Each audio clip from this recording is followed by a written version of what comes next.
I'm Connor Old and welcome back to another episode of Old Oscar Countdown. And this week we're going to be looking at another double category as we get closer to the Oscars. We're going to be looking at the Best Cinematography category and the Best Animated Feature category. The Golden Globes are going to be coming up pretty soon, so watch out for my Golden Globes predictions video, which should be happening in about a few days. And then of course when we come back next week, I plan on doing sort of a reactions video and then talk about maybe a little bit about the SAGs as well as covering some categories. So as we start to get a little bit more, there's going to be more and more topics, more and more categories, more and more in depth. Just to let you guys know everything to do with the Oscars category. But that also means jumping over into my rising and falling category, where I talk about movies that are either rising in their estimation in terms of buzz, in terms of nominations, and other films in terms that are falling, ones that probably won't get a nomination and probably hasn't sort of gained enough of sort of a positive reputation at this point. And starting off with a big, obvious rising one, it's 1917. We have finally seen sort of the very first reactions come out of 1917, and people are really blown away by it. People are saying it's sort of crashing the already crowded Oscar party.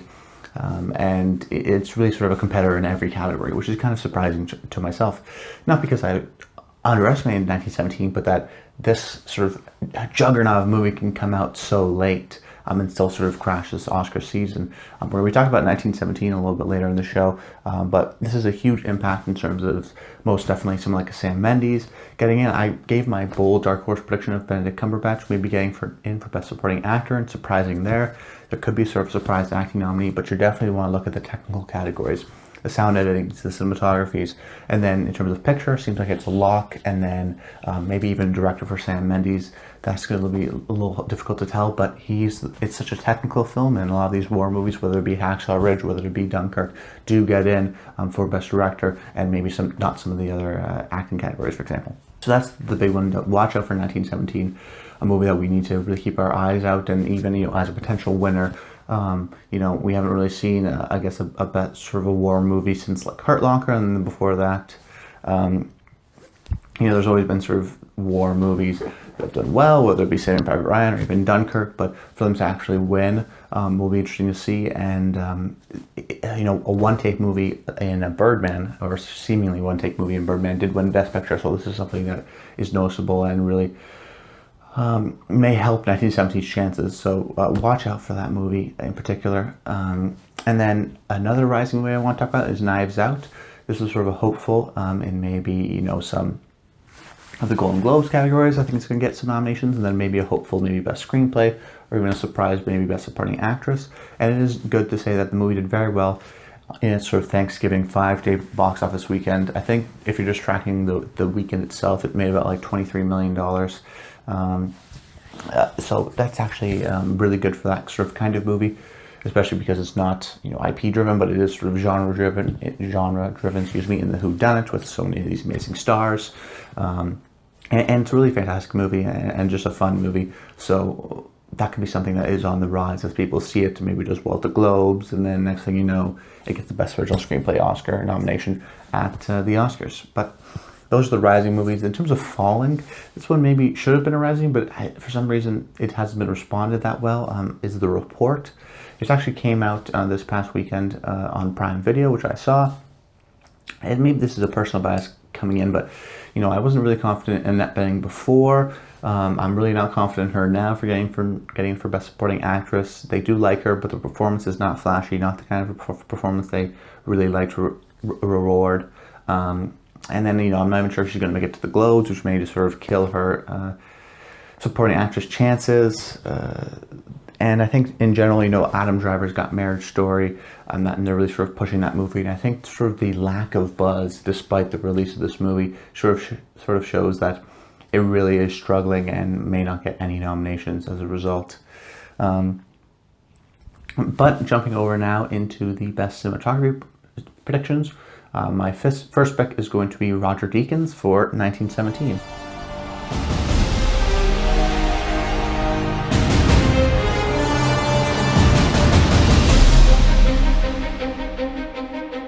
From the first moment I talked to Sam about the idea of it as a one-shot movie, I knew it was going to be really immersive. So with the incredible rising nature of 1917, this, before the movie was even sort of in a Best Picture contender, was the obvious choice. This is a one-take movie, which is incredibly difficult and very noticeable camera work, and a lot of times the noticeable either framing or movement of the camera is really what gets the win. Roger Deakins recently won 2 years ago for his very first time for Blade Runner 2049. If you don't know Roger Deakins, he is the star of this movie, even though he's a cinematographer. He's arguably the greatest cinematographer alive. He's been nominated 14 times, often working with guys like the Coen brothers or Denis Villeneuve. And he's also just recently won for the first time for Blade Runner 2049, and I think he's going to win again for this. It's not uncommon for the Cinematographers Guild to reward people multiple years in a row that they feel are sort of on a really great streak. Emmanuel Lubezki, for example, won the Best Cinematography Oscar 3 years in a row for Gravity, and then Birdman, and then The Revenant. And Birdman was a one-take movie, and that won Best Cinematography. So it's flashy, it's noticeable. The technical achievement of this film is really what's sort of being shown and saying, you know, Roger Deakins is the greatest of all time, and look at this incredible sort of choreographed film in a lot of ways, which is so totally different, which we've never really seen before, especially in sort of a war film sense. So, you know, Roger, I think, will get sort of celebrated for that. So right now this is, I'd say, a clear front runner, and most likely the winner, especially now with 1917 rising. Then my other nomination, I think, is going to go to Once Upon a Time in Hollywood. This is done by Robert Richardson, and he has won 3 times before. He's been nominated 9 times, and he was nominated all 3 times he has worked with Tarantino. So that's notable, that they do appreciate his work with Tarantino, but also appreciate him. You know, he's won 3 times. He's a legendary cinematographer in himself, but he's already won 3 times, whereas someone like Roger Deakins has only won once. They want to give maybe Roger a couple more Oscars, but Robert Richardson is definitely going to get the nomination, I think, because of the strength of the film, because there's not necessarily a catchy sort of eye-catching sort of cinematography like the one take with Bruce Lee isn't super flashy, I don't think, and maybe a little bit less noticeable than a one-take movie, but he also has these incredible sort of nostalgic, milky colors, with really just sort of a period accurate detail. I often think production design and cinematographers work hand in hand, and the production design of this movie is really incredible of creating that 1960s Hollywood. So we always want to keep that in mind, that it looks good because of, you know, the lighting and the framing and the camera movements, but also, you know, the production design always enhances those elements in terms of transporting you back into that time. So I think Robert Richardson is most definitely going to get a nomination. And then the next pick I'm going to go with is Rodrigo Prieto for The Irishman. Now, notice I'm saying the names of the cinematographers just because they're a little bit more notable than, say, some of the many sound editors that work on a film. But it is notable that once Oscar voting actually comes around, past nominations, and I think in the nominations process, although that really doesn't affect it, but once the Oscar nominations come around, when you're voting on the Oscars, the names are not on the ballot for the best cinematography. They're on for actor and writing, and of course director and picture, but they're not for best cinematography. Once we get into the technical categories, the names don't affect it. So, you know, I still think narratives build. I still think people know who Roger Deakins is, and he won for Blade Runner 2049 because he hadn't won before. I still do think narratives happen. We've seen, you know, sound editing things, you know, with Hacksaw Ridge and whatnot, or sound mixing. When Hacksaw Ridge that year won, that guy was nominated, I think, 25 times and never won. So there was a narrative there, even though it's not super obvious because there's no names on the ballot. I do want to note it though, that even though I'm naming the names, if you're an Oscar voter, you would not see those names. So certain campaigns are obvious compared to some other ones, for example, I guess you would say. But Rodrigo Prieto, he was nominated for Scorsese's last film, In Silence, or last narrative film, In Silence, which was a really, I thought, beautifully shot film and such excellence in every sense of the word. And for this film, maybe personally, I wasn't super blown away by it. There's some great beginning and ending frames, but in the middle, there's not sort of a lot of really obvious sort of framing or interesting camera works. It's very much Martin Scorsese driven, and Rodrigo definitely sort of works with that in a certain sense. I think he's going to get carried by the film. He's only been nominated once, so he's not like one of their big guys, but that being said, I still think he has been nominated before. They still do appreciate him. The Irishman has that sort of period detail going through the epic feel of different eras of a person's life and people's lives, and eras of America, really. So I think Rodrigo's going to be rewarded for that with a nomination, but probably not a win. And if he doesn't get in for something like AFC, that maybe sort of would lead me away to pushing him to the side. But right now, in cinematography, generally how the category works out is that there's going to be some Oscar Best Picture movies in there, and then there's going to be a couple of sort of art house picks or a couple of special picks that they just really were blown away by that they want to give it to. But this is not a category of like 5 art house movies that no one's seen. The Best Picture, if you're Best Picture contender and you get cinematography, that's a really helpful sort of technical category that shows people like a movie. I believe The Irishman as a serious Oscar contender. I think it's getting in here for Best Cinematography. And it's not like it has boring cinematography. There are some beautiful moments as well. And then my 4th pick is going to go to Joker, done by Lawrence Sher or Larry Sher. Now, he's not one of the great sort of members of the American side of cinematographers in terms of the amount of nominations he's got, because he's got none. He's got no Oscar nominations. He's got no Golden Globes nominations. Heck, he hasn't even gotten any critics nominations before this. Was sort of maybe a for-hire guy that worked with Todd Phillips before, that in general is maybe known for doing maybe, sort of flatly lit comedies. I think The Hangover actually has some interesting visual language in that film. I don't want to sort of throw it away, but I think that's sort of maybe his perception in Hollywood. That being said, this is totally different than anything he's done before. He recently won the Golden Frog at the Camera Image Awards, which is sort of a cinematography award show. And while they're not a great predictor of the winners of the Best Cinematography Oscars, they are a great predictor of the Best Cinematography nominations. And Larry Sher just won that, so that was notable, beating out movies something like The Two Popes. And this is, if you like the film, you like that it reminds you of like a Taxi Driver or King of Comedy, these 70s, 80s Scorsese movies, this sort of gringy New York in a lot of ways. And that's really captured by the production design and, of course, the cinematography. I personally think it's beautiful the way it sort of dances with the character, and it really just allows you to sympathize with him and empathize with him and get into his head and understand sort of his point of view, but then sort of pull away from it. There's some really stunning just shots in this movie, and it's personally actually my favorite, probably my favorite best shot movie of the year. It's just really incredible and blew me away. So while Joker I still think is a Best Picture possibility, it's still on the fringes right now, so this is still technically one of their sort of special picks. That being said, I'm still sort of in support. I'm thinking of Joker getting in for Best Cinematography. And then my final nomination is going to go to The Lighthouse by Jan Blanche.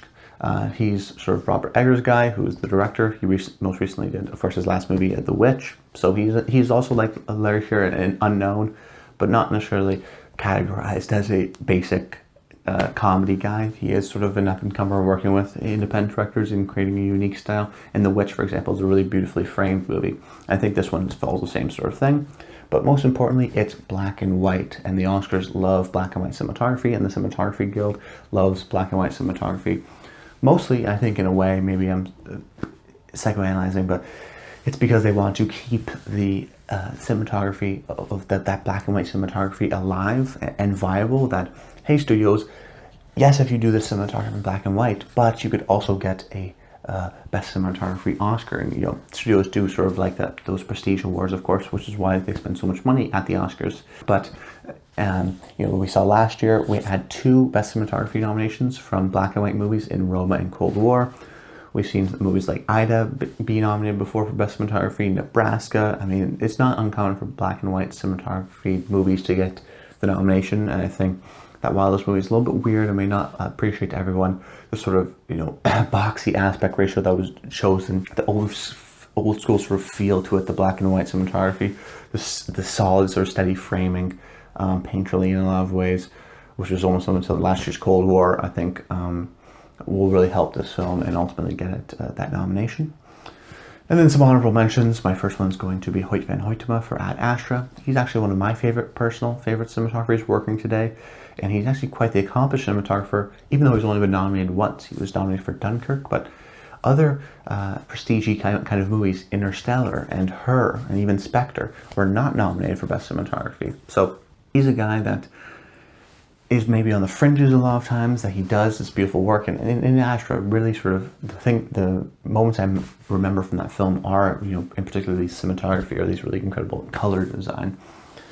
And you know, it's a space movie, which they also really like. But I think that his track record of being shooting prestige movies, but then ultimately not getting cinematography nominations, only been nominated once. Ad Astra is a movie that's not really going to help his chances. Yes, it's really beautiful, but I think it may just be left to the side. And then my final cinematography pick is going to go to Bong Joon-ho. He shot Parasite, and that's a film that maybe doesn't have incredible camera movements, but does have incredible, really beautiful framing. There's some incredible frames that you see in this movie that, you know, you want to see on one perfect shot or whatnot, that are just sort of so super beautiful. And he has, you know, the production side of this film is very well done as well, and the collaboration with that team and the cinematography team, I think, will help the film, because I do think Parasite could very much get a production design Oscar nomination. That being said, I think it's just not flashy enough, and they don't really know him as well. So Parasite could get in, but right now I think it's still on the fringes. And they may, if they were to nominate one of my possible contenders, I think it'd be someone like a Hoyt van Hoytema, who has been nominated before, for example. All right, jumping over now into the best animated feature predictions. My first one, my front runner, is going to be Toy Story 4. Everyone, Bonnie made a friend in class. Oh, she's already making friends. No, she literally made a new friend. I want you to meet Forky. Hi. Hello. Hi. So, Toy Story 4 is a movie that was very well received by the critics. Maybe seemed a little bit unnecessary, but still surprisingly good, even though people thought the story was done at 3. And the Oscars, it's notable that they love the Toy Story franchise.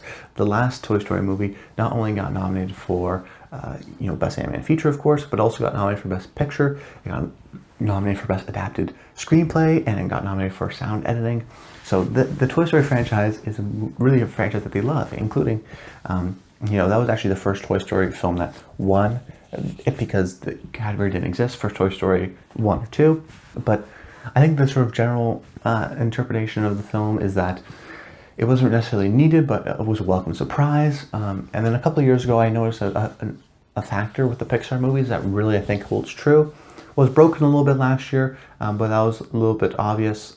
That being said, this track record is still great. When Pixar gets nominated, they often win.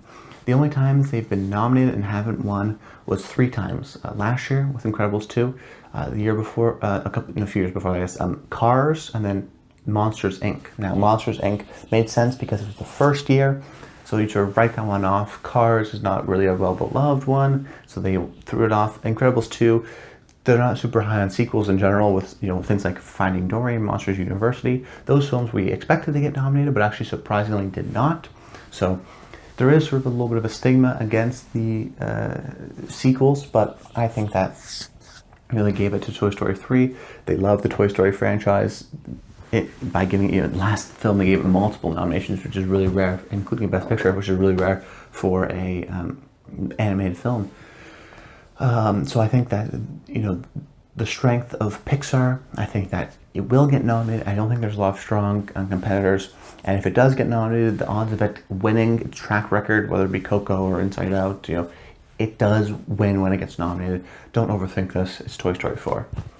My next nomination is going to be the most recent Frozen 2. It has really been doing well at the box office, breaking records and things like that. But it hasn't really, I don't think it can even be the phenomenon that was the first Frozen with Let It Go, and it sort of dominated everyone's, mind, and then ended up winning for Best Animated Feature. So they've already rewarded Frozen. I don't think it's going to beat out Toy Story, because I think Toy Story is a little bit more beloved franchise than Frozen is. Frozen, of this, being the first sequel, it hasn't got as good reviews critically in terms of as Toy Story 4. So that's interesting to note as well. But it is from Disney Animation, who has been doing very well over the last decade and really rebranding itself and creating some new IP, whether it be Zootopia, Wreck-It Ralph, or of course Frozen. They've been nominated 7 times and have won 3 times, so that's really helped their chances in terms of really creating a brand that people appreciate and gets nominated.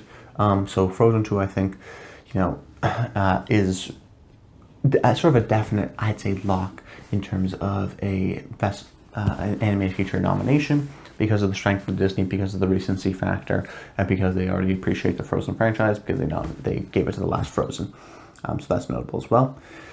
And then my next pick is going to go to How to Train Your Dragon, The Hidden World, from DreamWorks Animation, who, why I don't actually have this winning, for example, is because DreamWorks Animation has historically done bad at the Oscars. If you remember, How to Train Your Dragon 2 was nominated, and people thought it was definitely going to win, and then sort of surprisingly lost to Big Hero 6. DreamWorks has only won once, which is the very first year for the first Shrek. However, they do get nominated. Almost every year they get a nomination when they have their movies out. So they're still a major studio along with Disney and Pixar. So they are sort of number 3, but they're still sort of a strong number 3 in How to Train Your Dragon. The end of this trilogy, ending on a very emotional note. The Annies, which came out today. For the very first How to Train Your Dragon, it won 10 Annies. How to Train Your Dragon 2 won 6 Annies. So they like this franchise. The animation branch does, and the animators do. So I'd be very shocked to see it not nominated. That being said, I just don't think it's beloved enough to actually get the win. And I think maybe How to Train Your Dragon 3 now has sort of been a little bit less forgotten, a little bit more forgotten and less sort of recognized than maybe say the second one, for example. But a great sort of end to the trilogy. They do nominate DreamWorks movies. It did make a good amount of money. Ended off on a sort of a high note, get that nomination, and that's it. And then my next pick is going to be Missing Link. This is from Leica Animation, who, if you count The Corpse Bride, their 5 films have all been nominated for Best Animated Feature at the Oscars, all of them. So you really can't bet against this track record. This is even certain films that weren't critically loved, similar to this one. It was Box Trolls, which also got nominated, because I think this sort of general person realizes that these stop motion animated films are incredibly time consuming and hard to make. And I think people really appreciate them, whether it be Isle of Dogs or Fantastic Mr. Fox, stop motion animated films get nominated. That's the facts of it. And I think this year, in sort of maybe a little bit of a weaker year, Missing Link should slip in here.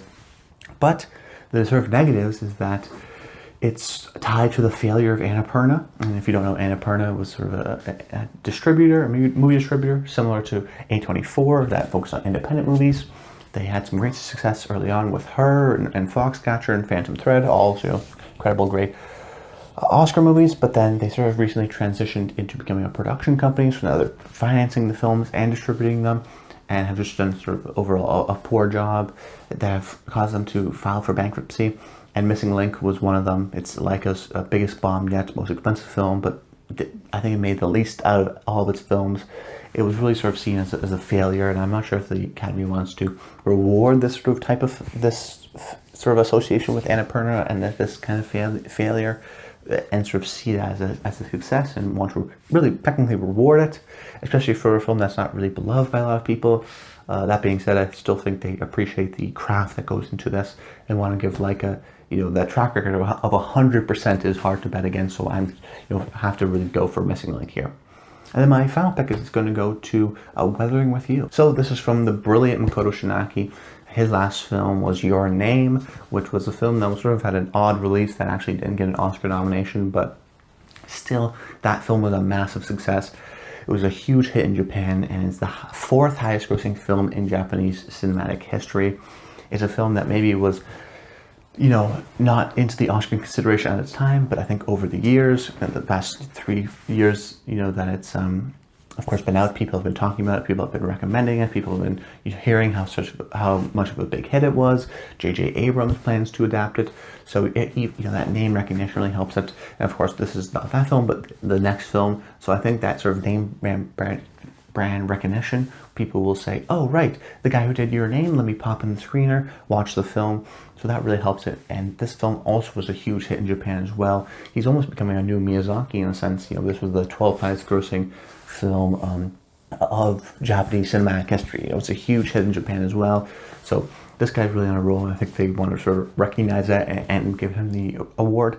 But most notably, I think what I talk about every year, this has the G-Kids factor, which, as I mentioned and found out a couple of years ago, G-Kids is a distribution company that often distributes animated films in the West, and often non-traditional. They're not sort of only animated are kids movies. A lot of times they're trying to expand the Western mind of what animated films actually are.